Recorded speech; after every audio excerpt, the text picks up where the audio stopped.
We can barely be next to each other as heart. So this is very important. And the first thought is having a proper schematic really helps in the proper planning. So please reach out to yourself, reach out to your pocket. Like Dr. Osman will say, don't be greedy. So please, we ask you, please. When we talk about the fundraising, please do your best. May Allah make it easy for you.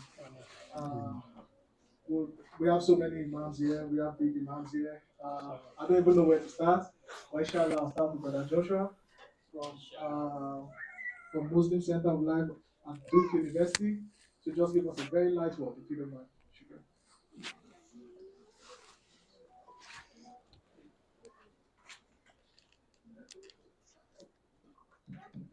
Assalamu alaikum wa rahmatullahi wa barakatuh. Unfortunately, I have to start with a correction. You don't have that many imams up here. You have two. I'm a chaplain at Duke University. So I just want to make sure everybody knows that. Alhamdulillah. Alhamdulillahi Rabbil Alameen. Wassalatu wassalamu ala Rasulillah. We begin with the name of Allah. Allah's mercy is infinite. Allah's mercy is continuous. We begin by sending peace and blessings on Rasulullah and his family and the righteous followers. The topic today was community after turmoil. And I just wanted to give a few comments about that within a few minutes and to acknowledge how hard and difficult it is to build a community. So if anybody thinks it's easy and they just say, oh, we should just, Muslims are one, we should come together. It's not easy. It's not easy. It's extremely difficult. And we have many stories in the Quran to give us some lessons about how difficult it is. And we have stories from the Seerah that tells you how difficult it is. I'll just give one to hopefully you can understand my point, because this was not too long after the passing of Rasulullah, where the Muslims were fighting against each other. The wife of the Prophet and his family member, Ali, are fighting against each other because of the assassination of Uthman. May Allah be pleased with all of them. This is shortly after the death of our Prophet. And these are family members. These are the Khalifas. And they're warring with each other. Shortly after the message. So all of us would talk about, oh, if I was in the presence of Rasulullah, this is what happened. So what about us 1,450 years later, how difficult it is not to fight with one another? We don't have that type of iman. We don't have that type of faith that these people had. And we're trying to sort it out and work with each other. Understand the difficulty of community building and the amount of fear and hatred that we can have towards one another for generations. All of us probably come from cultures and societies where groups of people still hate each other from 200 years ago or longer. So it's not just enough to say, oh, we have the Quran and we have the Sunnah, we're going to work it out. It takes a lot of effort, it takes a lot of wisdom. And the tools that we have to keep community, I believe, is transparency, openness, and shura. And being mindful of how we use some of the Quranic ayah. The Quran talks about forgiveness, having mercy on each other. But we do that with the wisdom of Rasulullah, of also holding people accountable. A community that helps to establish justice, even when it's against your own selves, is important. Even when it's against your own selves. Many of you might remember the story of a woman in the time of Rasulullah was accused of taking something that didn't belong to her, stealing. And when she was caught, the community kind of started putting pressure on Rasulullah, saying, "Ya Rasulullah, she's a special sister. We shouldn't." You know, they were what's the word for it? Lobbying him for her ease, and it upset him. And he told them that if this was my own daughter, we would do the same thing. So sometimes when somebody in a high position or something does something, the communities from their heart, from their love, they want to petition and say, he's a good brother, he's a good sister, we shouldn't do this. Justice is important. Not vengeful, but justice. In our tradition, my understanding is that the victim has leverage on what justice looks like. In modern day society, we call that restorative justice, right? People can come together. The person who was harmed gets to say, this is what justice would look like for me. For me, I don't want anything to happen. Okay, that was their decision. But the community shouldn't tell this person, you should forgive and just let the person go. That's not justice. In fact, that can be seen as oppression. And if we allow oppression in our community, you start to see uh, splintering of community. When you start to try to establish justice, even when it's against your own self, which believe me, uh, spouses hold you accountable, uh, parents hold you accountable, and your little children, they're the ones that see through everything. They will hold you accountable and say, this is not fair. So we have to allow these different voices from our community, the boards, the masjid leadership should have the sisters involved, should have the elderly involved, should have young people involved to get a 360 view of what justice looks like from different perspectives. And so I don't want to continue too long. I just wanted to say a few words, and I had more notes, but this to me, if I had a short message, that's what it would be, is to be easy on yourself as a community. Know that it's so easy to split. It's so easy to split. I know messages that split because they wouldn't touch feet. Oh brothers, the shaitan is coming through the prayer. We're gonna go start another message.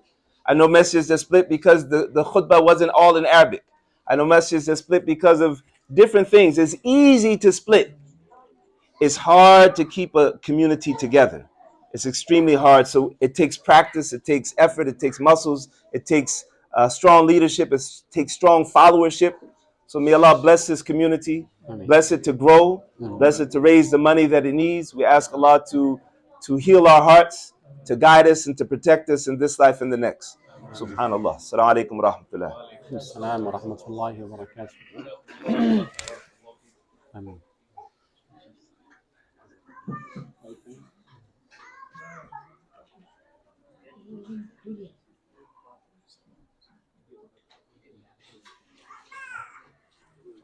Jazakumullah khairan, Brother Joshua. Yeah, Allah bless you. Really appreciate it. Next up, I feel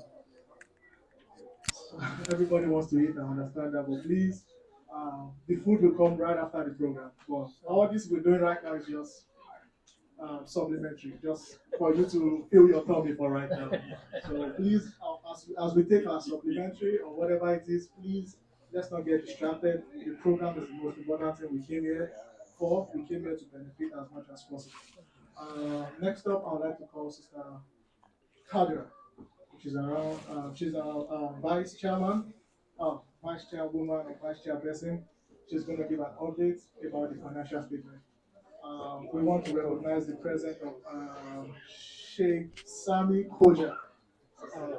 Sheikh Sami Koja from Islamic Center of Kiri.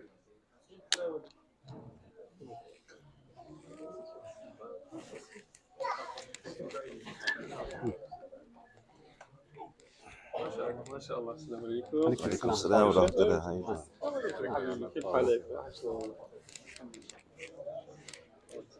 تعال حبيبي تعال حبيبي، كيف الحال حبيبي؟ جزاك الله خير، تفضل.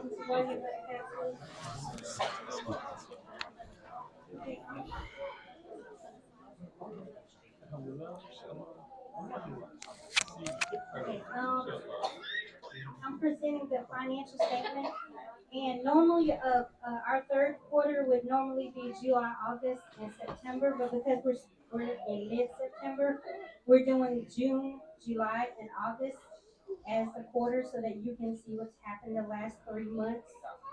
So as far as contributions is concerned, we broke it out as um, Al-Ikhlas, Cash App, Friday collections, monthly pledge, other donations, contributions, PayPal, Sadaqah, Square, summer school, and Zakat officials.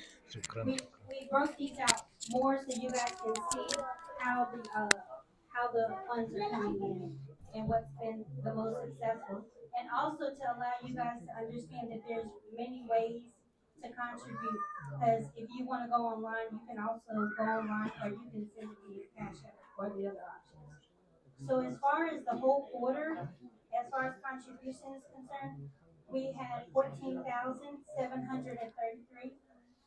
Our greatest month was July with 6,843, and our greatest contribution was Friday collections. And I want everybody to understand that there are other options. So like we said, you can do it through Square, you can do it through PayPal, you can do it through a couple of different ways. May I ask for everybody's attention because I think I'm talking a little.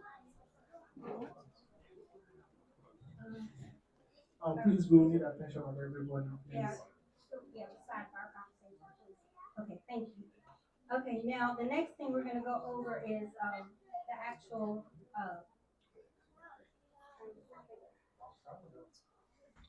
okay, so our total, like I said, the total contributions from June through August was 14,733. Our total expenses was 28,453. We're gonna go further down so you guys can see what the expenses were.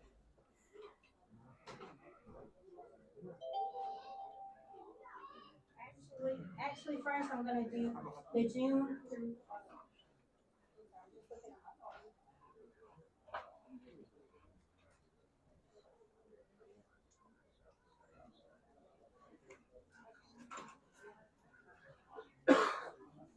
Okay, so um for the June contributions, as you guys can see, was 3,926. Again, Friday collections was our highest one. For the July contribution was 6,843.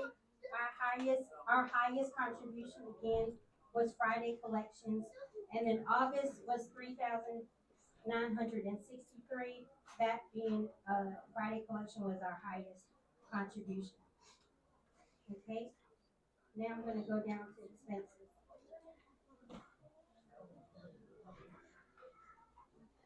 Okay, so now I'm going to the slide with the expenses. I know you guys are asking like, okay, what are our biggest expenses? So right now for the total for the whole 3 months was 28,453. Our highest expense month was August, 9,932, and our highest expense was okay, now is our highest expense is imam expense and also the land expense and administration. Now that's just for August, but just to give you guys a good note that people have pledged towards the imam expense because they want to dedicate finances towards the imam expense because they see it as a very big value to having Sheikh Ibrahim here, and we've been doing a lot of documentation, so it's requiring a lot of updates to records. So that takes a little time. So we've had dedicated pledges just to handle that, mashallah. Um, Now the land expense, this was dealing with update with the tax, but we're getting that reimbursed from the office of Durham. And then our other one was administrative because we've been working on starting all of us back, and also a lot of items we have bought for the school and the supplies that we need for the school and for the masjid. Okay, so as far as like I'm just gonna go down, just going down through the expenses. Make sure. So one highlight I wanted to bring up was that Sister Keto has joined the financial team, and so she's breaking down the finances even further, so we can really budget ourselves better on what we're spending our finances in. Like in Eid, we bought half the supplies that we normally would have bought usually, and it did go through really well. So we spent less money during the Eid because she budgeted really good.